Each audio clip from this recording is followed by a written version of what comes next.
Today's episode brought to you by NA Production. It's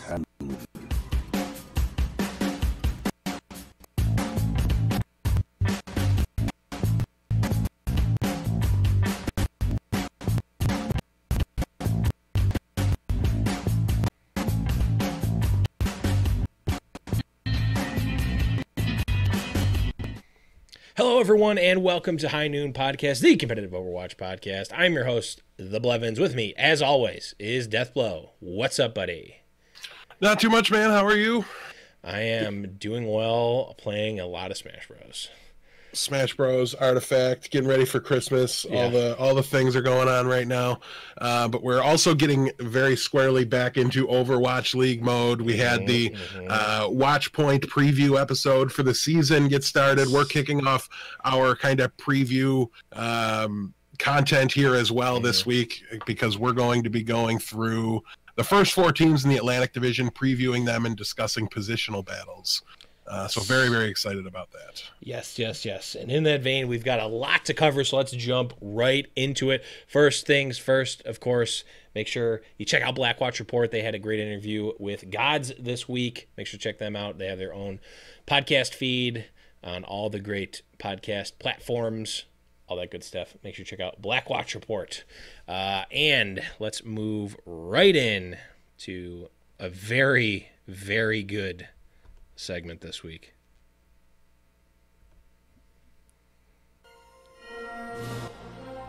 Overwatch Today, meme of the week. Now, this isn't quite a meme on the level of the Great Debate, but it's pretty good. Death, you want to talk us through this this awesome meme brought to us not by the Washington Justice, but in response to them? Yes, this actually came from Bad Patchy Mari, a Twitter account that's known to have a lot of spicy Overwatch memes. Make sure you check it out. I don't know. I'm sure we had to have featured one or two of his memes before, or their memes before. Most certainly. But I don't know for sure. But yeah, this one is a TV show I'm not even familiar with and didn't really know existed until this video. It's a spin-off of That's So Raven. Oh, so you're a huge fan of it then. But yes, but it's the show Corey in the House, and we had to talk about the leaks of what the DC roster was going to be. All those leaks were correct, by the way. We'll get into the official announcement, I think, here in the news.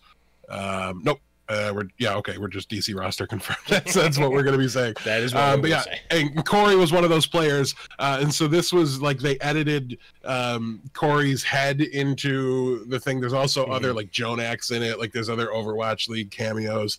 No, not Jonak. I thought it was Jonak. No, Janice, because he's on the team. Oh, okay. Well, that makes a lot more sense. But yeah, so it just kind of, brought in some of the other teammates, I guess, things like that. I could have sworn it was Jonak. Now I got to go rewatch it. Go rewatch it. It's Janice. Yeah, you're probably 100% correct. But yeah, just a really funny, it had like the branding tied into it a little bit. And to me, the really funny thing about it was like how long the production, like it clearly took work to create this for this moment, which is just really funny to be like the response to we signed this guy to be like this really long edited video clip. They had it locked and loaded. Right. Oh yeah. Like this was done for weeks waiting for the announcement, and it was almost like we had these locked and loaded. Yeah, we didn't have to wonder what our drops were going to be when the announcements came. We did know. But yeah, so it was just really, it almost felt like thumbing the nose at the team a little bit. Like, yeah, we've known, like this isn't news. This is something we've been memeing about for a while. So yeah, but it was great, and I think everybody really enjoyed it, including Corey and the Justice Twitter who responded. Had a lot of fun with it. So it was a good time. Yeah. Good quality meme. Keep them up. But let's top tier. Yeah, top tier. Not legendary tier, but still top tier. Let's move on here to news. Got a couple of pieces of news here for this week. We've got Panker. This one actually came out today, I believe. Panker signed as a two-way player onto the Gladiators. This was one of the players that we were kind of like, he's probably going to make it onto a team, right? And then we were talking about this, I believe, when Kyle was on and talking about like contenders players to look out for and tier 2 players to look out for. Panker was one of the top players that we were expecting to get signed. didn't happen throughout this whole like roster reveals and team reveals. And we're like, I guess he's just not playing in Overwatch League. And we got him today as a two-way player. So on the LA Gladiators. So good on him. I want to see a lot of two-way players right now just because I want to see how they're going to get used. Are they going to be mostly contenders players? Are they going to be de facto Overwatch League players? Like, I want to see, is it going to be really hype when they come up and play up? Is it, I don't know. I want to see how that how that dynamic and works. I even said at times when we were talking about, what teams improved the most, we did that episode. I would have been a lot bigger on just the state of the Gladiators team in general if I just had a little more assurance that they were going to have a very good main tank. Roar, who's kind of penciled in as a job, obviously with Panker and two-way, was a really sought after prospect. He's a really good signing for them with a lot of upside to him, but I'm constantly with all these incoming players. I've seen my team. I've gotten so excited about a Buffalo Bills signing, right? And just they show up and they just do nothing. And they're just not what you signed up for. It happens constantly. So to me, it's very big for them to have the capability to just be like, this isn't working. We need to try something different. Call somebody up for a week, see if it's better. I think it gives them a much safer grounding to stand on here, and it allows them to go into the season and not have to like wait for stage 1 to end. And we saw last season, single stages can mean a world of difference when they go poorly, and they don't have to mean much when they go very, very well. So it's important not to really put out a stinker of a stage or anything like that. It puts you very much so behind the 8 ball. And it makes it very difficult to make the playoffs. And that was before all the games mattered so much more. Something we barely scratched the surface on, Blevins, is they're playing just over half the number of games here, down to 28 from 40. That meant that one surprising loss to the team that you shouldn't have lost to is like almost twice as damaging. And the big upset wins over the team that you weren't supposed to get are twice as important. And when you do your job and win the games you're supposed to, it doesn't feel like it means it's just great, you did it, So the surprise outcomes are going to be much more impactful on the playoff race here. And, you don't want to be giving away any games, especially as they become much, much more important. That's going to be a mantra you hear me go over constantly as we go through our previews and as we get real close to the season and as we're previewing individual matchups. That's going to be something I bring up a lot. So, yeah, definitely an interesting dynamic that I think a lot of people haven't thought about yet, but will become very much apparent. And I'm sure if this is the first time you've heard it said, you'll almost certainly be hearing it in the upcoming weeks and months leading up into the season. And then also, I'm sure every season or every watch point before the games is going to be like, every game counts. You got to win the ones you're supposed to win. I mean, we've been talking about that for years now, about being able to win the games that you're supposed to win. And when you lose those games, man, it's going to be big now. And it compounds everything that I'm kind of thinking about this season. And shout outs to Not Rob from Omnic He specifically asked us to make sure we had this conversation. And I told him I'm huge on the impact of the shorter schedule. So it was definitely going to come up. And here it is. And, it's a really big deal. And it's something, that even makes me worried about like the expansion teams. Like I'm lower on the expansion teams than a lot of people, and part of me wonders if that's why. It's because that slow start that would be very understandable and doesn't mean doom and gloom for the team or the franchise, anything like that. Just something that I think is it's not going to be universally true, but generally true for all these teams coming in. Is that they're going to start a little slower and lose to some of the season 1 teams that maybe by end of season they'll be better than. And that's going to make it very difficult on them. So, yeah, I just wanted to mention that as well. Yeah, definitely going to – I think it's possible we'll even see teams kind of fall out of favor earlier on if they get to a slow start. But I guess we'll see. The stage playoff dynamic always keeps it fresh for the team, so they're always looking to play better and to win. But – let's move on here and talk about some of the other signings as well as some season 2 schedule updates we got. We got Fitz going to the Seoul Dynasty. Do we know anything about that player death? In particular, I'm blanking on where he comes from, but I'm getting to it. I know he's a flex DPS player. He comes from teams I don't have any knowledge of. So yeah, I don't have much. I think he's more of a developmental prospect, but the previous teams I see him listed on is Going Water 6 or S, I should say, Going Water S. No idea. I had no idea. Well, and then he was also on, it looks like GC Busan had 2 teams, and he was on the Lucia version of the team for a while. But that was farther back as well. Sure. Maybe not too far back. Yeah, I don't know. So a bit of an unknown, start for him. But obviously, I don't think they were looking for a player that was going to be pushing Fleta for play time or anything like that. I wonder if this is likely to be Jae Hong. Right. I'm guessing this would be kind of likely to be an academy, a two-way player situation, but I don't have any news on that definitively. So yeah, we'll just assume he's on the regular roster, but somebody they hope to develop and make better over time. Yeah, definitely. I really like seeing these developmental players, and also like I mentioned with the Spark last episode, there's some players that come from teams that were like, they haven't really had any great finishes and contenders. They've had some top 8s or what have you, but nothing really too crazy of finishes. It's like, well, they're not getting on the teams simply because their team did well. So it really makes you think, man, maybe this player's got some hidden talent here, or at the very least developmental talent. Really like seeing these types of pickups. Chat's chiming in saying he's got like Zarya in his hero pool, so he seems to be very flexible. Going water. Gotcha. But I think they were the ones that announced him as flex DPS. So gotcha. I have no idea personally. Fair enough. Moving on here, we got Ailmo or Alamo or Ailmo. Ailmo. Alamo. It's Alamo from now on. Has been signed by the Boston Uprising. What's the scoop on Alamo? He's a Brazilian player. He's definitely made a bit of a name for himself there. I didn't watch a ton of that regions, but I know he's one of the more standout players. I'm trying to remember if I believe he was on the World Cup team. But yeah, I think he's just kind of there to push and challenge for Calix's job. If I'm correct about his hero pool there.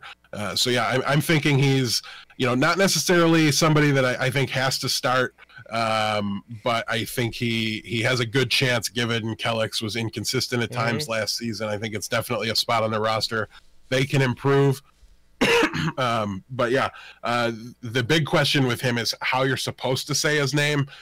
Just for reference, I will be going with A. Lamau because if it's not the way it was intended to be pronounced, he should change it, not in spelling, but just in pronunciation. Well, if he wants us to remember it, it should be Alamo, because you should remember the Alamo. I already forgot that. Shout outs to Pee-wee's Big Adventure. Not the actual historical reference to that. But yeah, one last note. You just shouted out Pee Wee Herman on our podcast. Yeah, that movie is great. Tim Burton movie. It's not a world I thought I'd ever live in. It's a fantastic movie. Have you not seen Pee-wee's Big Adventure? Okay, I'm not going on this tangent. I want to say one last thing about Boston here. We talked about it last week. Is like Boston's doing kind of the Moneyball strategy, which kind of, I guess you could call it, maybe backfired for Huck at the end of last season and kind of in this offseason, with a number of players, at the very least, voicing their lack of satisfaction with the team and leaving, obviously. Striker and I'm blanking on the mistakes. No, not mistakes. Mistakes got let go and didn't really know about it. God, sorry, I wasn't paying attention to the first half. Aim God? It doesn't matter. The other players, man, I'm gonna remember it in like 20 minutes. Be like, oh, it was. But I just wish I'd listened to the first half of your sentence to help you. I just don't.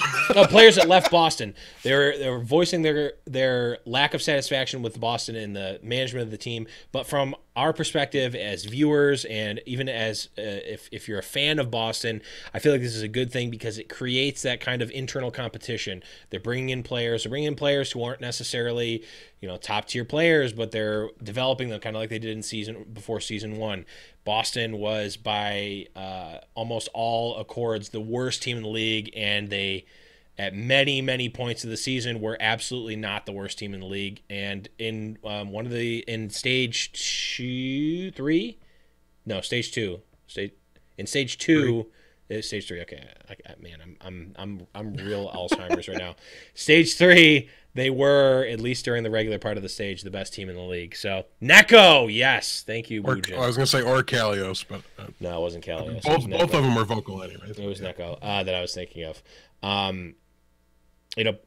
I like having Boston bring in these, relatively unknown players, develop them, give everyone an equal shot, and whoever steps up to the plate gets to play. I like it. I like it a lot. So, and I love everybody making fun of Boston.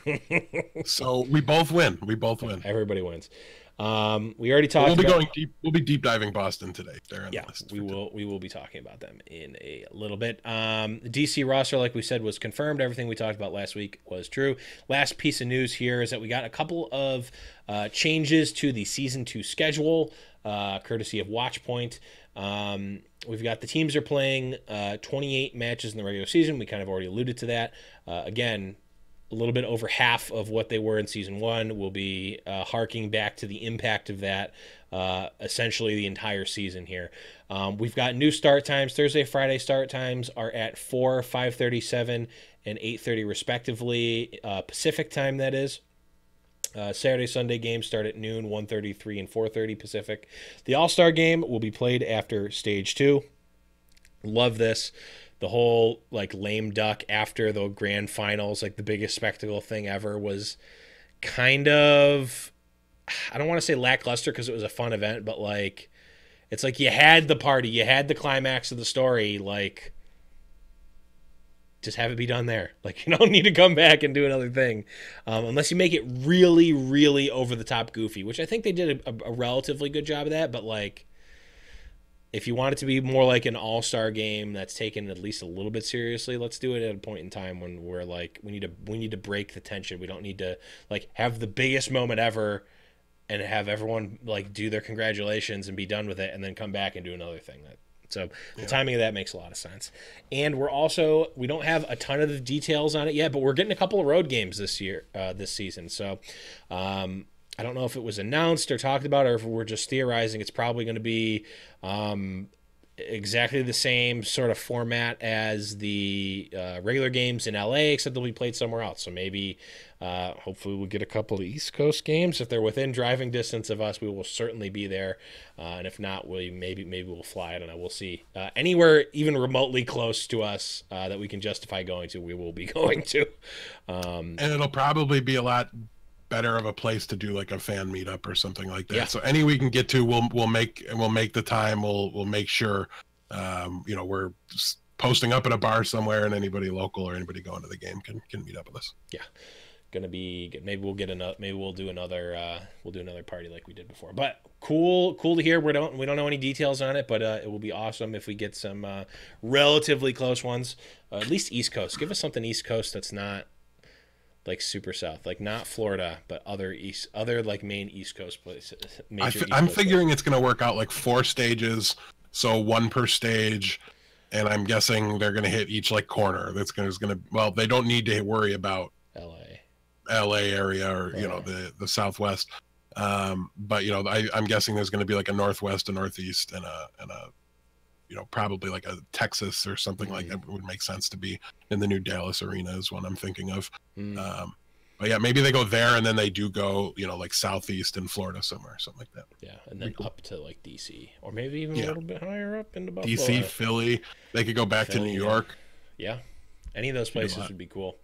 And any of those places will be places that we'll definitely be going. Don't you, Boston? I mean, Boston is a cool city, except for the stupid horse roads.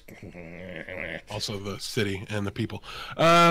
Yeah, so let's move on before anybody realizes what I just said. Well, we've talked about it ad nauseum, but let's move on here and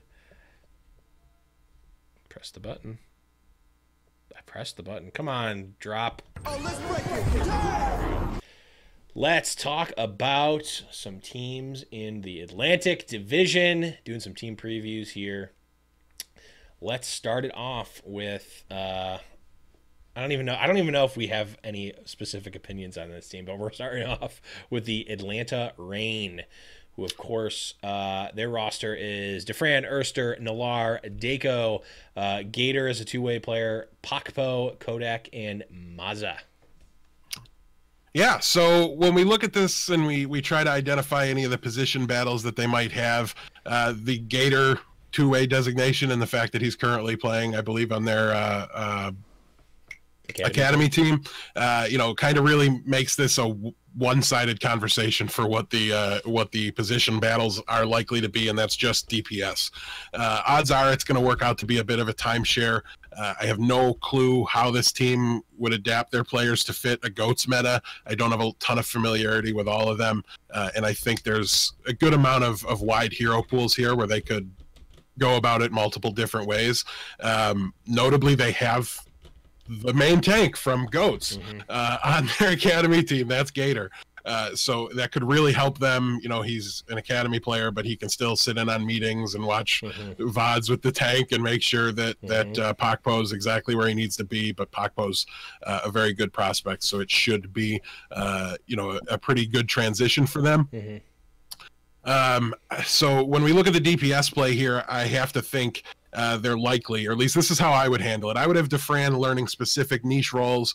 I would try to use him like a Pine kind of a character where you bring him in for a specific or specialized map or a specific hero.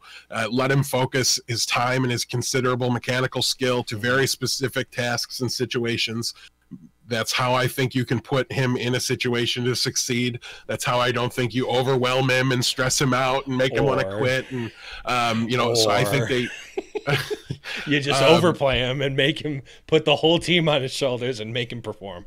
Right. That seems like just an awful idea, so I'm not expecting them to do that. I do think they're going to do that with Erster, though.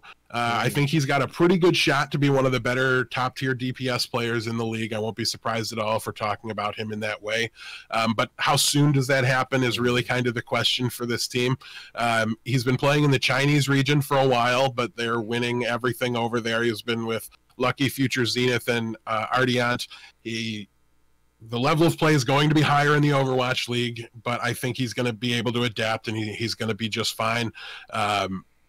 If this is going to be a playoff team or even a wild card team, he's going to have to be better than fine, though. So I really want to see him step up quickly and really claim that role. But yeah, I don't think he's played on a team that's not finished in first place in a tournament since Apex Season 3. That can be kind of a bad thing, though, especially in a situation like this when you're going from a lower tiered system into a higher tier. It's big fish, small pond sort of syndrome, where now you're going into the big pond, and not only is it going to be a difference in competition, you're not used to losing. You're not necessarily equipped to deal with losing on a stage with the heat and the pressure of the crowd and all this stuff. Not just playing, but losing. And like we said, every match is going to matter, even more so than last year. We might see teams spiral out of control if they go on a lose streak. It's going to mean more, which means that once the streak starts, it might compound even more so than it was before. It's like, oh man, we lost this. We're getting out of control here, and it might just compound and go out of control. And if you're not, especially a team that doesn't have any Overwatch League veterans, it doesn't have, it has experienced and good players, but it doesn't have the players that are like, hey man, we lost. It's okay. Next week's a different week. We got calm this. down. Like, this is what I do to de-stress. You need a routine. Right. This is a brand new team. Yeah. All the players are new to Overwatch League, and their star player, or arguably their star player, hasn't lost in a long time, which might be good in that they're confident, but also like it's feast or famine. It's a double-edged sword for sure. Exactly. But yeah, so we'll have to wait and see if he's resilient to tilt. Though I think he should be a pretty clear asset for them going forward. Maybe Dufran just eats the tilt. Maybe he takes it away from the whole team. Like the guy from the Green Mile, he can just absorb it from other people. Like he just absorbs salt out of other human beings. I don't know what you're talking about, but sure. Green Mile, the Tom Cruise movie. Anyways, so moving on, Nalir to me was a bit of an inconsistent performer on last night's Leftovers last season in Contenders. He had his moments in kind of both directions, but the one thing I will say that I like about him as a signing is he was promoted internally, right? Like LNL is playing a big part in the Atlanta Reign. Their organizational structure has really kind of been folded in as far as I understand here. So they know exactly what they have in him and how best to use him. So I expect him to be kind of the primary DPS partner for Urster and then to have Dufran substitute in for him. I expect them to run your traditional Widow, Tracer, McCree hit scan heroes. If they are in the forefront of the meta, obviously. If not, it's Goats. And kind of like I said earlier, kind of all bets are off. I don't know what they'll do with the roster in that situation. So that could be a whole lot of fun to watch and could create just some variance for them, right? Like that might be what they need to get off to a fast start sort of situation. Pakpo and Dako come from Element Mystic. They're in a similar situation to Urster. They have, instead of dominating the Chinese scene, they have kind of a series of middling finishes in Korean Contenders, which probably is about the same thing. No offense, Chinese scene. So they're going to need to level up, to play on this big stage. It could be a little big for them to start, but overall, I think I see them kind of slating in as a mid-tier tank line overall, and then potentially moving up the list as they improve, get used to the league, all that stuff. They're going to have the very, very similar learning curve to what we saw all the teams have last season. Whereas others might be a little quicker because of their veterans, things like that. They just don't have that, as Blevins mentioned. And to me, the big concern here for this team is the supports. This is what makes me the most nervous about them. Listen, Kodak, he comes from Six Snakes and Mosaic Esports. He's on flex support. He has a really deep hero pool. I love that about him. But I've never really been overly impressed with him, basically since he was on 1-2-3 before the start of the inaugural season. He was pretty strong over there. I really fear they're going to be outclassed by even your mid-tier support players in this league. Masa, he was on Giganti. They did really well last season. He failed to stand out to me. Just a caveat there is he's the main support player. It's pretty difficult to stand out on Mercy and Lucio and things like that. But I'm just a little concerned there. EU, the team had some moderate success there in EU Contenders, but it was not a very deep region. So I'd like to think he would stand out, in some of those matches that I got to watch, though, especially in EU. It was mostly at the end, so maybe that's a little unfair to judge him on. Why didn't you pop off on Lucio amongst the best players in the region? Maybe that's your answer right there. But yeah, so I don't know. I'm a little, I'm cautiously optimistic about Masa in general, but nervous overall. I think Kodak he's going to be kind of the linchpin as I see it, right? Like, is he the unknown? Is he a surprise? Maybe a budget Jonak or something like that. Sure, then maybe this is a playoff team. Otherwise, I kind of have a hard time seeing it. I know there's obviously a lot of memes and a lot of wild speculation about where this team will finish just based off of the presence of Dufran. You've got the super fans that just think he's going to make them unbeatable. You've got the people that hate him, and that's probably completely not our fault, John, but nonetheless, they have some people really far down on him. I think this is probably going to be kind of a lower end, but maybe still mid-table. Like they'll have a puncher's chance at the wild card situation. I'm going to put a predicted record on them of 10-18. I think they get it figured out a little bit, but have weaknesses, and hopefully that's a record they can attain if, like, Kodak in the flex support position isn't a fatal flaw that they're scrambling to address in the mid-season sign. Yeah, I'm just trying to. That's 10-18 sounds pretty bad, honestly. Under 500. So that's kind of like, if I look at the teams and how they finished last season, we're looking at like the San Francisco Shock season finish of 17-23, which was good for like 9th. So decidedly out of the playoff race, but like not Right. in the dumpster either. You know, they might have moments, they might have a stage where they do pretty well, but overall, I think they're probably going to struggle. And again, I think they're probably building maybe a little more towards the future than the win season 2 play. Yeah. Yeah. I mean, I'm just like thinking like they get to play Florida twice. They play Boston twice. So I mean, there's 40% of your predicted wins. So speaking of Boston, let's talk about them. They of course have Note, Gamsu, Kelix, Aimgod, Blase, Color Hex, Axiom, Fusion's the biggest brain of the Overwatch World Cup as a two-way player, and Alamo. So yeah, really, this team was the surprise of season 1, but unfortunately for them and their fans, they've really kind of just been in shambles. At least from the outside looking in, it appears that way. From the moment Stage 3 ended last year, their 10-0 run finished. The New York Excelsior beat them in the stage finals there, and then everything just kind of collapsed around them. The players have been really vocally upset about the team, the treatment of the players. We've discussed that already this episode, so we're not going to go deep into that. But as a result, they lost both DPS players that they were running. They're down -3 DPS players from the start of season 1. And that includes very possibly, and a lot of people's, #1 best player in the league in Striker. So that's a pretty rough off season to kind of start things off for them.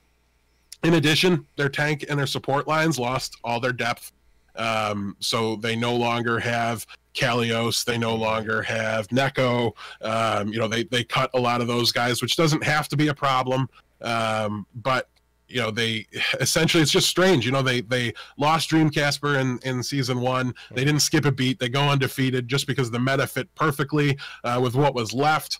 And they're the only team with the undefeated stage in the history of Overwatch League. That's all, I guess, just kind of consolation prizes for them from the season. But now they're sitting here and they've got Blase and Color Hex being forced into action immediately. It doesn't matter if they're ready. It doesn't matter if they're good for this level of play. Right. It's all they have right now. And there's rumors of another DPS signing, but nothing has been announced. So currently, as we see it, there's no backup plan, and that's all we can really rate them on. So it would have to be a pretty highly sought after signing, preferably a trade from a player that we have confidence in, we know can play at this level, in order for me to really kind of change the whole tone of this of this preview section. But yeah, so to me, I'm really wondering, Blase should do fine, but he may struggle to be a little bit more than just an adequate player, right? Like, is he going to be Striker levels of carry and able to make this a winning team in spite of everything going on around him with a questionable team environment, disgruntled teammates? Color Hex is a really exciting prospect from New Zealand. So he distinguished himself in Australian contenders. He's a bit of an unknown to me, despite looking good there. The Australian region is known to be just plagued with ping issues constantly, and I'm not sure how deep the talent pool is there. So I think it should be easy for a good DPS player to stand out in a sea of not great DPS players. But nonetheless, he earned the shot to prove himself and to get a crack at playing at this level.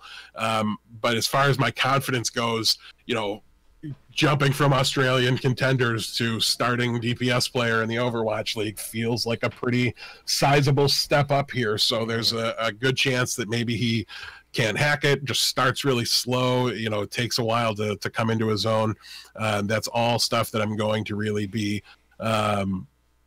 looking to see if it's how is he going to handle it, basically, is what I'm looking for. How is Color Hex going to do? Could be a big deal for them. The starting tank line is returning, though. They were a huge part of why Boston was so good in season 1. So I've got to say, despite all the doom and gloom, despite everybody, if you're a fan of this team, you don't have to give up all hope, right? We've seen Note and Gamzu do a lot of work in some enemy backlines. So the one thing, obviously, we talked about it ad nauseum going through the first season, this team never played Deathball. They never once picked a Reinhardt and had any success with it. They were dive specialists. So I do wonder, does Axiom need to come in if we're in a GOATS meta and it has to be Reinhardt on a good number of maps? I don't know a ton about Axiom. I don't know, but I know Fusions has looked pretty good in this meta game. So what are the odds maybe we bring him up for a GOAT stage or something like that?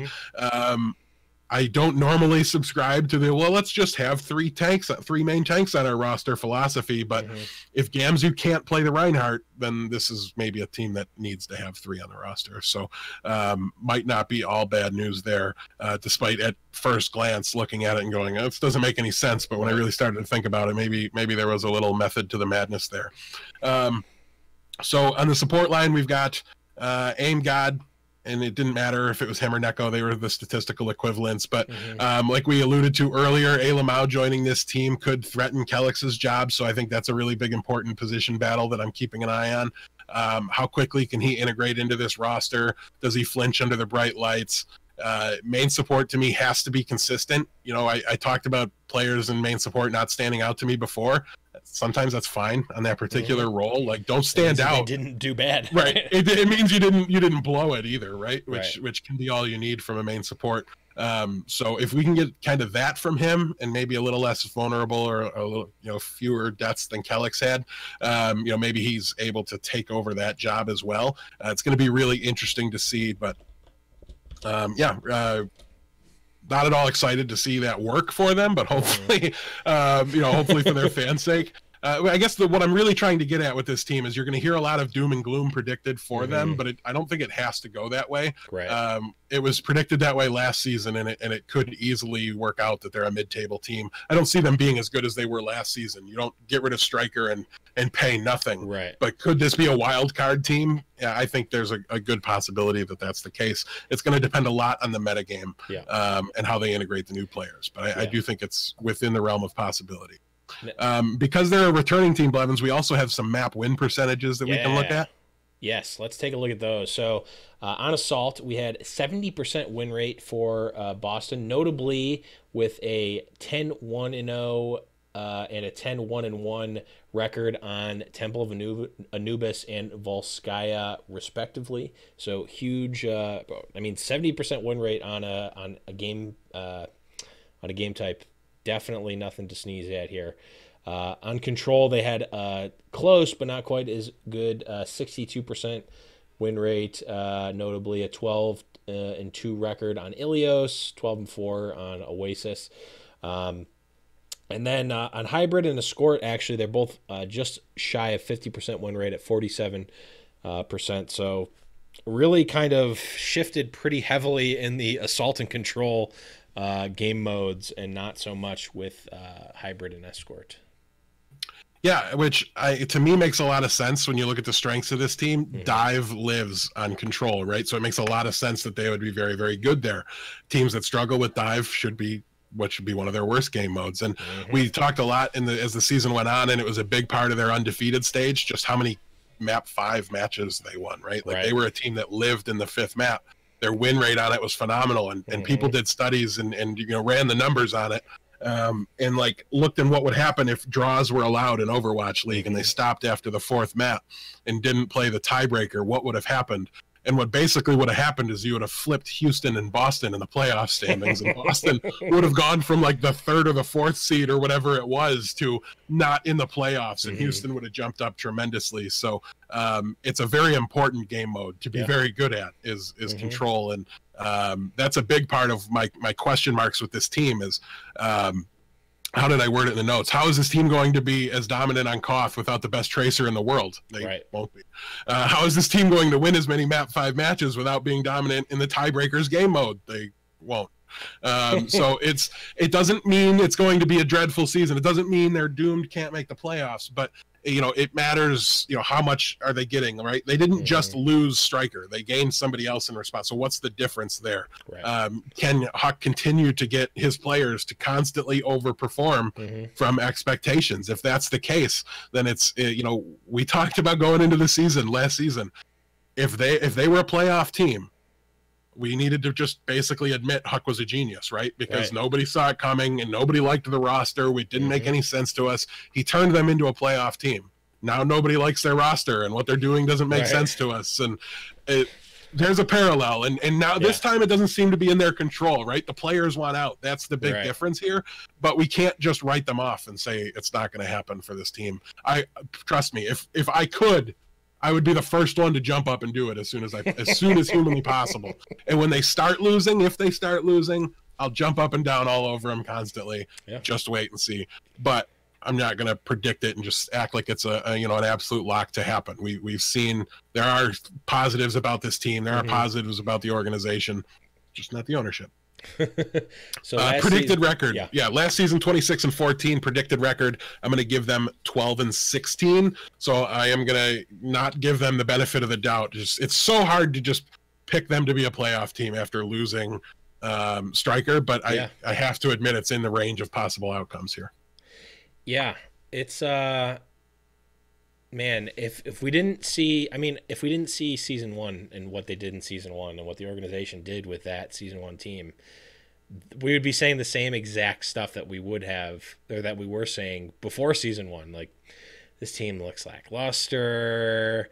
Like, what are they doing? They have a bunch of people who like we never heard of, etc. I mean, obviously we've heard of the season 1 players, but.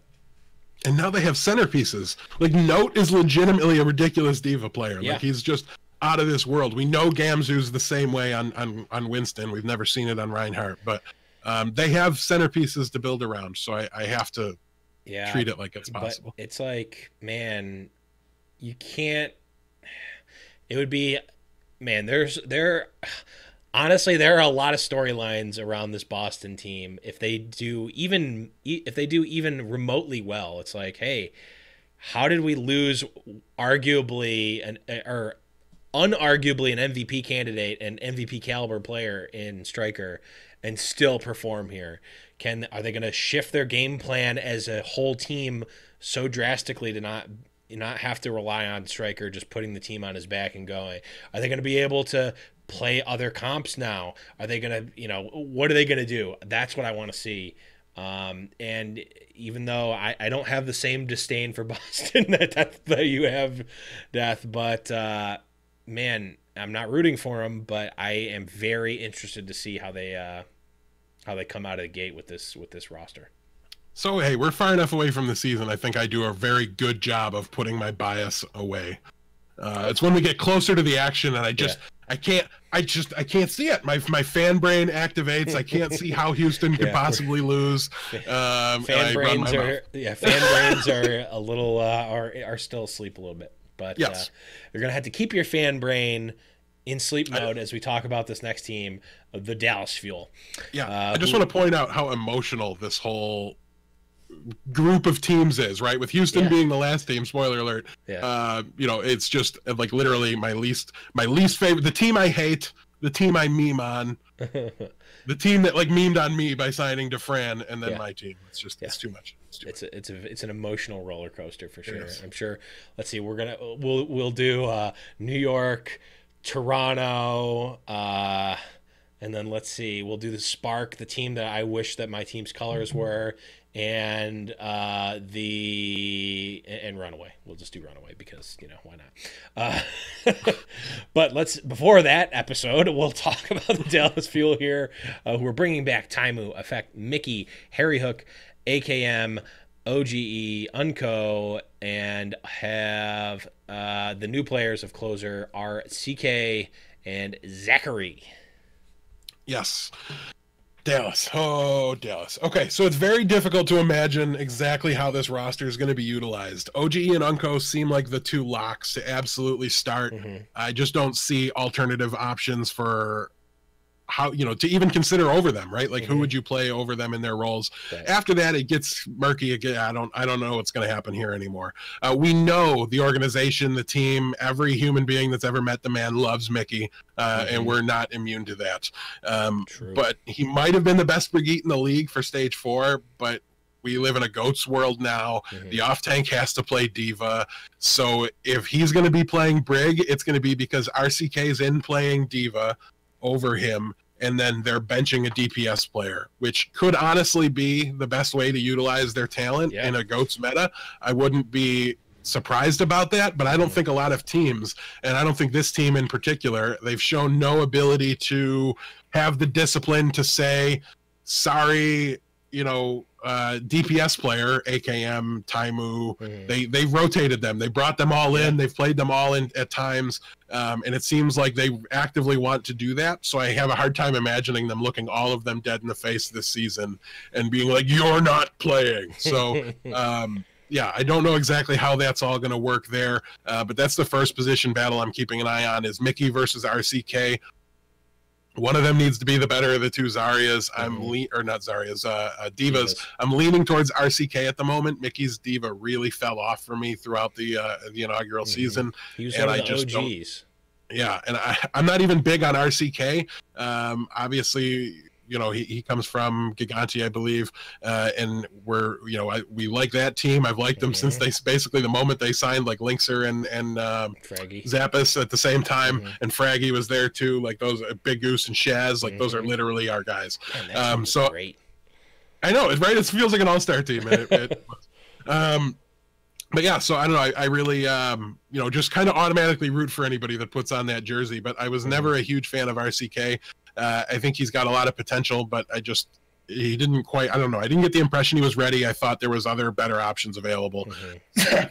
But so unless they're going to commit to Goats and leave a DPS player on the bench, it's going to be hard to find space for him and Mickey. So one of them feels like they need to win that fight.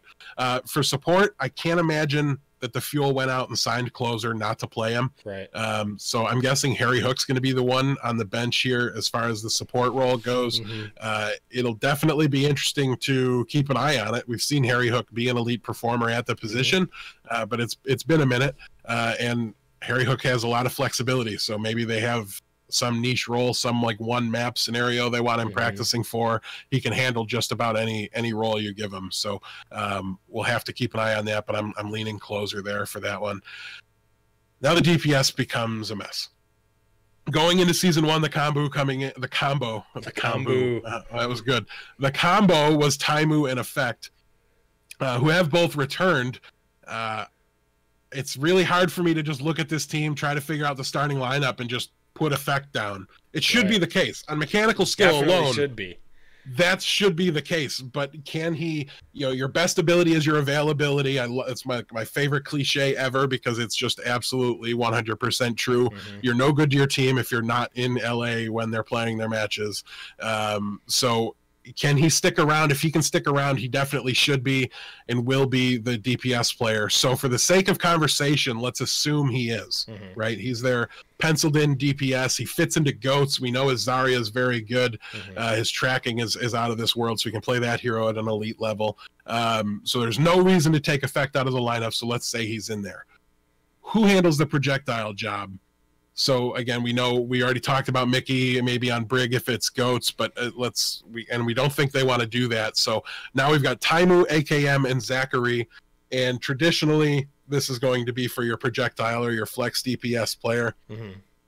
You've got Taimu, who typically performs best on Roadhog and Widowmaker, and he's very flexible, so he can do it, but he tends to lean more towards the hit scan side of things as well. You've got AKM. His Genji play is the stuff of memes, so you don't really want to just say, hey, he's going to be our projectile player. Right. I think we've kind of solved that, and it's not going to work. And then they signed Zachary, who's been, for the past year plus, playing hit scan on Fusion University. He was projectile back in the days on Renegades. Renegades was never very good, so I don't know. I'm not going to lay that at his feet. They're good for exactly they had like a run when Rogue and Envy were in Korea. Then they had their 15 minutes, but I don't see him as a long-term great projectile option. We saw him try to do that at the World Cup. Just left me further from convinced that he's kind of the man for that job. So I would personally like to see Taimu win that role. I think he's the one that gives them the highest upside, the best overall, chance to beat anybody on any given day kind of a mentality here. But again, that leaves a lot of compositions they can't run that well. And we already know they're almost certainly going to be doing some swapping. They actively want to play AKM. They actively are going to want to prove something here with Zachary. They seem very hell-bent on proving that all of their signings were worthwhile, and every Reddit thread needs to be countered with a clip of somebody doing something good on stage, and so I expect them to do a big rotation, and I think it's going to be a big problem for them. So I think in a lot of cases what we're looking at with this team is they did make some improvements. They trimmed a lot of dead weight. They brought in a lot of people that can, fill in admirably for positions that were weaker before. But I still see a big fatal flaw here, and it's very similar to the fatal flaw that Houston had last season. It's just the other DPS character, right? Like they have the Tracer, but they don't have the Genji, the Doomfist, the projectile counterpart that they need. And I'm very much thinking that they're going to have kind of a similar season to Houston, which for them will be an upgrade. It will be an improvement. True. OGE and Unco, so that it can be seen as progress. But I think the players that are on the roster will kind of view it as a failure if that's the way the season goes and they don't make the playoffs, as they should. Yeah, every team should be going into the season with the goal of making the end of season playoffs. Yeah, and they should have a plan in place that they think can get them there. But it can't work for everybody, and on paper it looks like Dallas might not be the team that it works for. So I'm going to kind of pencil them in as a very similar season. But Blevins, you want to talk to us about maps? Yeah, not as pretty of a picture for map win percentage for Dallas. On Escort, they have, and Assault, actually, they've got a 38% win rate, and Hybrid and Control are at a mere 37%. I was going to say, but what are their good maps then? What's their good game modes? No. Okay. They've got one map over 60%, and that's 7-4 on Oasis. And that's specifically one map. Yes. So, nowhere to go but up, you could say. But it's I not think necessarily there's true. There's other teams whose maps look worse, so I guess that's not necessarily right. Yeah. The maps are a little bit rough, but I think there's enough changing that obviously these are going to change, right? Like they're going to become a winning team, which I'm not necessarily going to put them at. I think I copy pasted something wrong here because that can't be the record. Anyways, I'm going to give them a predicted record of about 12-16. I think with more teams in the league, you're going to see kind of that playoff line be at about 500. But I could be wrong on that. I don't know. I view them as like a team that's outside, like I said, like Houston. They're going to be, one or two spots outside of the playoff consideration. They might be alive in the conversation if they can get hot once or twice throughout the season, and string together a couple wins in a row and maybe still be alive late in the season in the race. But I think that's kind of the high water mark for them. So I'll predict them at 12-16. Last season, they were 12-28. Yeah, so same number of wins, but fewer games is going to be an improvement. So everything matters a lot more. All those wins if they can will be get the much more same manageable. exact wins that they got last season, even though they're not playing those same games, then they'll be in good shape. Yeah, no, I think overall there's hopefully going to just be less drama within the Fuel, which I think. Yeah. Regardless of like, XQC was good when he was in. It's like all those things, they take a toll on a team. They take a toll on the players and all that stuff being talked about entirely. Not being able to put all of your focus on playing the game, it's got to suck. And, potentially could, with all that turmoil from season 1, that could fuel them, pun intended, to a strong start and really wanting to get at it and prove a point for season 2. So. All in all, I agree with you. Fuel looking better, but obviously not dominant here. They're not there yet, but I think they are moving in the right direction, and I generally like what they're doing with their coaching staff. I lost a little confidence at the World Cup, but I still like both guys, Jane and Arrow. We've talked to them a little bit at BlizzCon, things like that. They're very smart guys. I love Jane's content. I want to root for Jane and everything he does. So, I love the coaching staff. Maybe they can get them to beat their old win total. I don't know. It's certainly possible. That would be good for them. Last but certainly not least team that we're going to be talking about here is, of course, your very own Houston Outlaws. who are coming to you with Linkser. Jake. Wait, what are they doing? They're The Outlaws are what? The The outlaws are coming. Man, I can't believe I almost missed that. Yeah, I'm offended. Saved is all I have to say. The Outlaws are coming with Linkser, Jake, Coolmat, Spree, Muma, Boink, Bonnie, Raucus, Arhan, and the newly minted Dante. Dante. Oh, man, the trade dreams are made of. Okay, so among the teams that will look largely the same for Season 2, Houston was easily the worst. Most of the teams kind of in their area or below made some widespread changes. Even some of them above them made more changes than they have, whether it was their decision or not. Sorry, Gladiators. But so the reason why to me wasn't a big mystery, and if I'm being honest, it didn't seem like it was a big mystery to anyone last season. Everybody, including the team themselves, by the end was very vocal. They lacked a tracer player. Dive meta was huge for the vast majority of the season. I'm biased here, and I'm a fan of this team. But most of the predictions I've seen for what they're going to do, they seem to have forgotten how pronounced the fatal flaw was, right? Like it was just painfully apparent when you watched them play that they didn't have a tracer player. They weren't getting any pressure on the back line. Meanwhile, you got their back line dying to the other team's tracer. Our tracer's off doing God knows what, God knows where, and just not getting anything done. There was very seldom was there big plays coming from the tracer role. We know this team has arguably has elite players. I know there's haters for this team, just like there's fanboys. So not everybody's going to agree with that statement, but on a blanket, Muma, and to me, Linkser as well. He's the only one that might be controversial to say elite.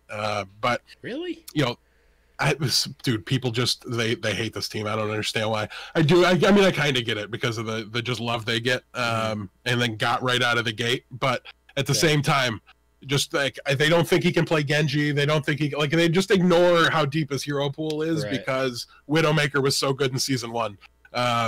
That's at least the impression I get from it. But so let's say they've got the elite players, and they are a team that thrived on synergy, coordination, and team play throughout the first season. They have all the players they need to cover every hero in the game. I'm not saying you look for this team at the top of the standings at first place, but they seem better positioned than most teams, and I would be surprised if they weren't a playoff team going into next season, especially when you consider we're staring a GOATS meta in the face right now. We're getting too close to the season start for me to think there's going to be a drastic shift, unless it happens right before with a major balance patch that does something brutal to Diva. I don't know what that would be. But yeah, that's the kind of thing it would take, I think, at this point to really push GOATS out in time. And that's what GOATS is all about. It's teamwork, it's synergy, it's communication. And I think that those are all things that would just benefit Houston more than they would benefit even the other teams whose hero pools line up perfectly, right? Like they have that DPS player that can go to Zarya with no issues. I just think the teamwork, the synergy here, and when you fill in that massive gaping wound in their roster with the Tracer player and Dante, I just have a hard time seeing them not in the playoffs. So the DPS rotation we're going to have to watch. It's going to be really interesting. I'm expecting less Jake in favor of Dante and Arhan. I don't think Linkser is going to be an automatic for 4 maps, depending on what the meta is. So we're going to have to keep an eye out on that as well. Last season, I raged about that. Like, why would you ever take Linkser out? Part of that was because they were subbing in Clockwork and Mendo. They didn't sub in Mendo, but you get my point. Dante and Arhan aren't that. These are Overwatch League caliber players that can contribute to a team and make big plays. So there's, maybe they do it a little too much because they seem to want to do it too much for my taste to start things off. Maybe once they have the talent, I don't know, they could get themselves in trouble there. The one thing I'd have liked to have seen them add was a support player. There did seem to be some inconsistencies in the back line last year. I was very critical of Bonnie at times. He just kind of seemed to stand out in the kill feed, but he had a great showing at the World Cup for Team Canada. And with Lucio in the meta, Boink is going to be unlocked. Oink, oink, here comes the Boink. He had a couple showings at times in the season, but everybody kind of always predicted Lucio coming back into the metagame a little bit, and teams tried it, and it just never really seemed to work out. But I think if we were to go into this meta here, I think he would be the full-time. I think it would be Boink and Raucus full-time as the support players for Houston. And I think, bringing him into every single scrim block, right, where he's like the Right. main support player, and kind of being a mate instead of being on the, you know, the outside looking in, trying to make an impact when you sub him in. I think he has a good chance to do better. Listen, he was one of the most PogChamp Lucio players before Overwatch League started. Then he was one of those guys where Lucio disappeared, and then it felt like he did. You know, it was Big Goose and it was Boink. It was the two Bs. Those were the guys making the big plays from the support backline. And I think there's a good chance they can get back to that and maybe get a little more out of their backline than they did last year. But nonetheless, I wanted to see them add another player, maybe put pressure on both, you know, find somebody that can play the Lucio and the Mercy. Then you can, or not the Lucio and the Mercy, but the Zen and the Mercy. Then you can put a little pressure on Raucus to get more out of him with a bench player just kind of taking a couple scrim hours early on. I think would probably wake him up and get him to really commit a little harder. And you know, maybe you can do the same thing with Bonnie if you can find somebody flexible enough. So yeah, I don't know. It's going to be interesting to watch and see how the support and the DPS rotations work. But yeah, I've got them penciled in as a playoff team. Yeah. How about the map splits? The maps are as follows, kind of in between Boston and Dallas here. 63% win rate on hybrid, 59% on 59% win rate on escort, 49% win rate on assault, and a 48% win rate on control. Yeah, really kind of the opposite of Boston, right? This is the team that couldn't dive, but could out deathball you like crazy. So I think it makes you know, you look at this and you think, what kind of impact does Dante have on the maps? Can he take control from 48% win rate to 55% win rate? I don't think that's a huge jump when you consider they're going from like Jake at Tracer to Dante at Tracer. I think that's kind of a moderate guesstimate for what happens to the win rate on that particular game mode. So if that happens, they don't even have to win a higher percentage of games than they did last year, if I'm right about adding teams, what that does to the win rates and how those teams make the playoffs. So yeah, they were 22-18 last season. I'm going to put them at 16-12 on this season. So maintaining a positive win rate. But yeah, I don't think it's crazy. I think when you look at these maps, you've got just dominating maps here, Blevins. Like even within their good game modes, you look at hybrid, they dominated Eichenwald and Kings Row with 83 and 82% win rates, but Numbani was at 40%. You look at escort, 59% overall. Gibraltar, 10-1, 91%. That's crazy. Junkertown was Outlaws Town all season one. And then there was Route 66, and they were 2-7. So I think they're going to be very volatile, and I think more than most teams, you can accurately predict how they'll do based off of maps, and what good maps are and what bad maps are might change because of the roster composition changing. But I think this had a lot to do with like prep time and how they approach scrims. I think they might have said, well, why don't we just specialize on one of them? You know what I mean? In like each game mode, like I don't know how they prepare, how they plan it out, but it didn't seem to me like Gibraltar and 66 got similar levels of attention in scrims. At least on stage it didn't. So I don't know if part of that was a little bit of strategy. I can't even vouch for whether or not I think it's good or bad strategy, because there was times, you know, you could look at the schedule and say, well, yeah, they're playing New York, so they're probably going to lose. But I mean, but look at these maps, right? Like they're going to be in this, and then can they just flip the control map at the end? And we saw that play out. We saw map 5s against teams like New York, where maybe they wouldn't normally because the maps were good. So I think map performance and what maps are up will be a big deal for them. It's going to cause them to lose some that on paper you might have thought they were going to win going into it, but I think it's going to cause them to win some games against the best teams in the league. This was a team that last season beat everybody at least once, except for New York. So that's an accomplishment. I don't know how many teams can say that, but I know a lot of teams never beat New York. So you know, there's only a couple that can boast better than that. Yeah, I mean, London can't because they never beat Houston, right? Yeah, correct. There you have it. Maybe Philly. Philly may be the only team that has beaten every single team. I'm pretty sure they've definitely beaten London. They definitely have beaten London in stage playoffs at least, and they've beaten New York. That's a good call. They might be the only team that's done it. Maybe the Valiant. The Valiant might have, yeah, because they got the teams that got New York when they started sandbagging at the end are going to have the best opportunity to do it. But I don't know. It's either way. To me, it was something that in season I was kind of aware of it happening, and that's I guess Boston one of the too, reasons right? why The New York match everything. at the end was so important to me. I'm like, well, even I just wanted to win. I don't even care if they make it as much. Like, obviously, I wanted them to make it, but for some reason I'm thinking like they were out by the time that match started, or I don't know, something like that. It was a very close race, and it was in very down to the end against New York, and that was another factor, right? I'm like, I want them to win so they can say they've beaten everybody. I think that would be a big deal for them. They were talking about it, so you knew it meant something to them. Boston also had the 10-0 stage, so they probably have beaten every team.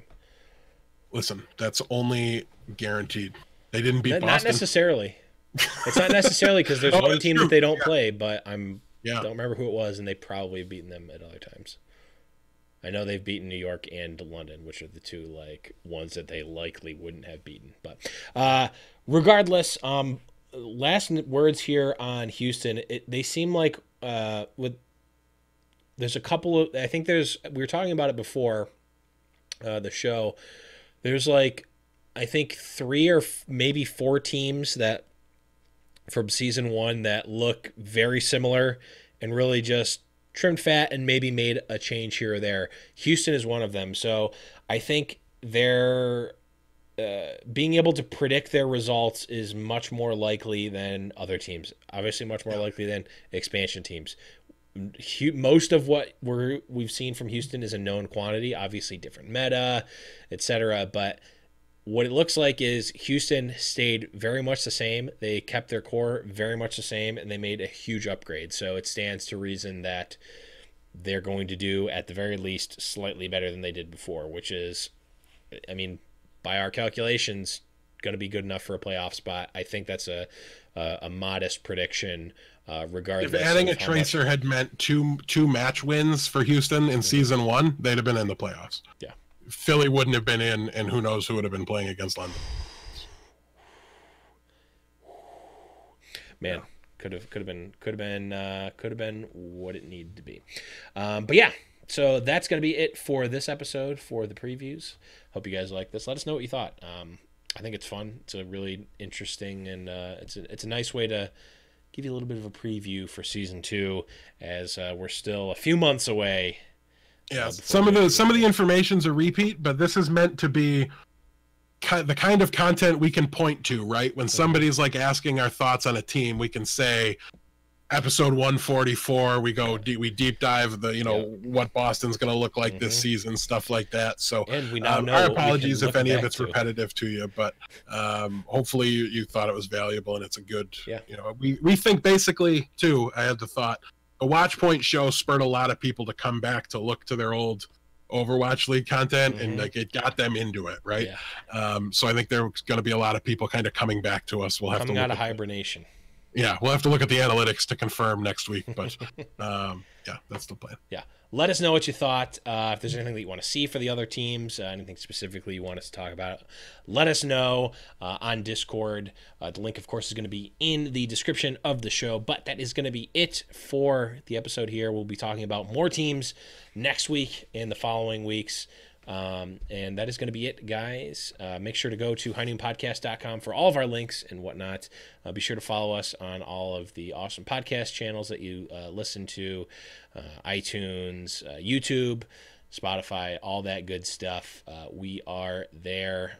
If you would like, and you want to get back in the season of giving, as the holidays are coming around and the real holiday of Overwatch League is coming around when we get back into full force here, you can support us over at patreon.com/highnoonpodcast. Everything counts.